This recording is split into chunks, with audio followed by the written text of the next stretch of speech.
बघा, लक्षात घ्या, आपण जर त्या डीपीटीसी बैठकांमध्ये आपण उपस्थिती लावली पत्रकार म्हणून, तर आणि आपण जो काय आराखडा बघितला त्याच्यामध्ये पर्यटन एक हेड असतंच, त्याची तरतूद करावीच लागते. म्हणून वेगळी तरतूद, त्याच्यामध्ये भरीव तरतूद किती करावी, त्याच्यामध्ये ॲड काय करावं, हे त्या पालकमंत्र्यांनी, डीपीओनी आणि जिल्हाधिकाऱ्यांनी ठरवून, जिल्हा परिषद सीओनी ठरवून करायचं असतं. पण पर्यटन हा हेड प्रत्येक डीपीटीसीच्या आराखड्यामध्ये असतो. मी काय इलेक्शन ऑफिसर नाही, म्हणून तुम्ही इलेक्शन ऑफिसरला तो प्रश्न विचारा, ते योग्य ठरेल. साहेब, उपमुख्यमंत्री एकनाथ शिंदे नाराज आहेत असं कळतंय. गेल्या मंत्रिमंडळाच्या बैठकीत सुद्धा ते अनुपस्थित होते. त्यांनी कारण सांगितलं होतं, पण आज देखील मंत्रिमंडळाची बैठक आहे. या बैठकीत सुद्धा शिंदे जाणार की नाही अशी राजकीय वर्तुळात चर्चा आहे. तर मी जसं तुम्हाला सांगितलं, आमच्या महायुतीमध्ये सगळं व्यवस्थित आहे. मुख्यमंत्री आणि उपमुख्यमंत्री आपसात बोलून काही गोष्टी ठरवत असतात. ते काय बाहेर तुम्हाला आम्हाला सांगून करत नसतात. म्हणून असं काय नाहीये की काहीतरी बिघडलंय म्हणून अनुपस्थिती आहे. व्यवस्थित सगळं चाललेलं आहे. आणि जर काय कुठे येता आलं नाही, पोचता आलं नाही, ती चर्चा आपसात मुख्यमंत्री आणि उपमुख्यमंत्री करत असतात. अंजली दमानिया साहेब, अंजली दमानिया जे आहेत त्या पत्रकार परिषद घेणार आहेत आणि धनंजय मुंडे यांच्या संदर्भातले काही पुरावे आज सादर करण्यात त्यांनी दावा केलेला आहे. या पुराव्यानुसार त्यांना मंत्रिमंडळाचं राजीनामा द्यायला लागेल. त्या सातत्याने पुरावा सादर करतायत. योग्य एजन्सींकडे त्यांनी जर तो पुरावा सादर केला तर एजन्सी त्याच्यावर डिसिजन घेणार आहेत. कोण त्याच्यामध्ये आरोपी असावा नसावा हे एजन्सी करणार, पोलीस यंत्रणा करणार. म्हणून जेवढं पत्रकारांना त्या देत आहेत, माझी अशी खात्री आहे की यंत्रणा त्याच्यावर तो निर्णय घेतील. ओव्हरटेक करण्याच्या वादातून मुंबईमध्ये आज एका विशिष्ट धर्माच्या व्यक्तीनं हेल्मेट मारून एकाचा निर्मूल खून केलेला आहे. काय सांगतात? नाही, विशिष्ट समाजाच्या व्यक्तीने म्हणजे नेमकं कुठल्या समाजाने? नाही, आता नेमकी केस काय ते बघावी लागेल. ते एकदा बघितल्यानंतर कळेल. मला माहित नव्हती ही बातमी, ही जी शेवटची होती. पंतप्रधान उत्तर देणार आहे. संजय राऊत असा आरोप केलेला आहे की एखाद्या लग्नाप्रमाणे संसद मोदी बनवत आहेत. काय उत्तर असतं? आता मुळात संसद काय असते, कार्यपद्धती काय असते, ही एकदा संजय राऊतांना विचारून घ्या. आता एवढे खराब दिवस काय महाराष्ट्रावर आले नाहीत किंवा देशावर आले नाहीत की संसद कशी चालवायची हे संजय राऊतांनी सांगावं. एवढे खराब दिवस महाराष्ट्रावर आणि देशावर आलेले नाहीत.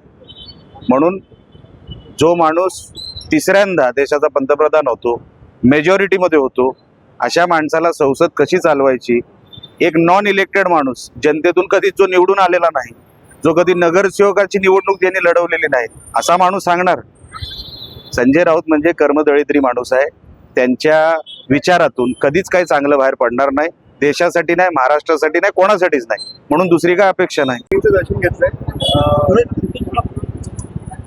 अनेक दिवसांपासून हा दौरा ठरत होता आणि आज हे पहिलंच वर्ष आहे मंडळाचं. आमच्या सगळ्या सहकाऱ्यांनी मिळून हे मंडळ स्थापन केलंय आणि दर्शन घेण्यासाठी मी बोललो, आमदार झाल्यानंतर चांगल्या कामाने गणरायाचं दर्शन घेऊन सुरुवात करावी. रत्नागिरीमध्ये पाऊल टाकल्यानंतर म्हणून पहिलं गणरायाचं दर्शन घेतलं आणि आता बाकी दैनंदिन कार्यक्रमाला सुरू करणार. जिल्हा नियोजन बैठकीत काल सिंधुदुर्गात झाली. तिन्ही राणे कंपनी मोठे साहेब आणि तुम्ही सुद्धा एकाच व्यासपीठावरती होतात. एक वेगळा अनुभव तुमच्यासाठी होता, कारण का डीपीटीसी मध्ये आम्हाला, मी पहिल्या दिवसापासून म्हणतोय की जनतेने निवडून दिलं तर ते कामासाठी निवडून दिलं. कुठल्याही इमोशनल फॅक्टरमध्ये न अडकता आम्हाला जनतेने काम करण्यासाठी त्या खुर्चीवर बसवलंय. म्हणून काल पण आपण बघितलं असेल, जी काय 2-2.5 तास डीपीटीसी चालली ती फक्त प्रश्नांवर, उडवाउडवीची उत्तरं चालणार नाही. प्रशासन म्हणून आपली जबाबदारी काय, लोकप्रतिनिधी म्हणून आमची जबाबदारी काय, लोकांशी कसं वागावं, प्रशासनाची आकडेवारी, त्याच्यामध्ये काही गोष्टी ज्या काही दुरुस्त करायच्या होत्या, काही करेक्शन होत्या, त्या सगळ्या आम्ही पत्रकारही होते, पत्रकार मित्र होते, त्यांच्या समोर मांडायचा प्रयत्न केला. एका चांगल्या वातावरणामध्ये डीपीटीसीची पहिली मीटिंग संपन्न झाली. या गोष्टीचा आनंद आहे की माझा भाऊ पालकमंत्री म्हणून त्यांची ही पहिलीच बैठक डीपीटीसीची. अतिशय उत्तमपणे त्यांनी हाताळली आणि एका मॅच्युअर्ड पालकमंत्र्यासारखी ती मीटिंग हाताळल्यामुळे मी मनापासून त्यांचंही कौतुक करतो.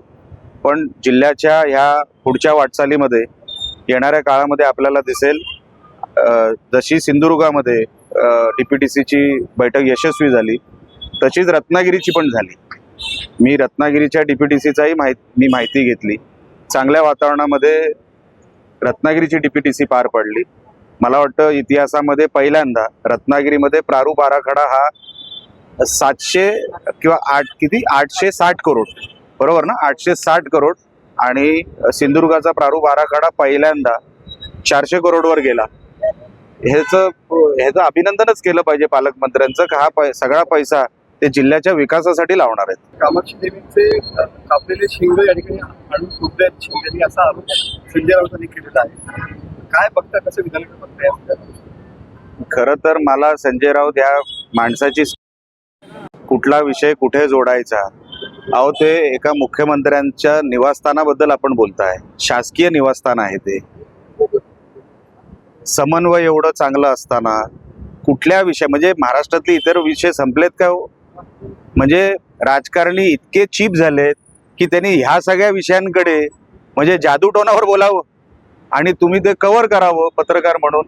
ह्याच्यापेक्षा मोठं केविळवाणा प्रकार नाही हो महाराष्ट्राला आज कुठल्या गोष्टीची गरज आहे आणि आपण कुठल्या विषयांवर चर्चा करतोय. अहो जिथे UP मध्ये जवळपास 40 करोड लोक कुंभमेळ्यात येऊन जातात, तिकडची आर्थिक व्यवस्था कशी वाढली, आपली महाराष्ट्राची कशी वाढेल, ह्याच्यासाठी राजकारण्यांनी एकत्र आलं पाहिजे, बोललं पाहिजे. हा संजय राऊत जादूटोण्यावर बोलतो काय? म्हणजे मला आश्चर्य वाटतं असा माणूस म्हणजे नकाशावरच नसेल जगाच्या, एवढा नेगेटिव्ह आणि एवढा फालतू बोलणारा माणूस. आणि आपण, माझी विनंती, आपण अशा फालतू माणसाला कव्हर करू नये. कुठला विषय कुठे बोलायचा.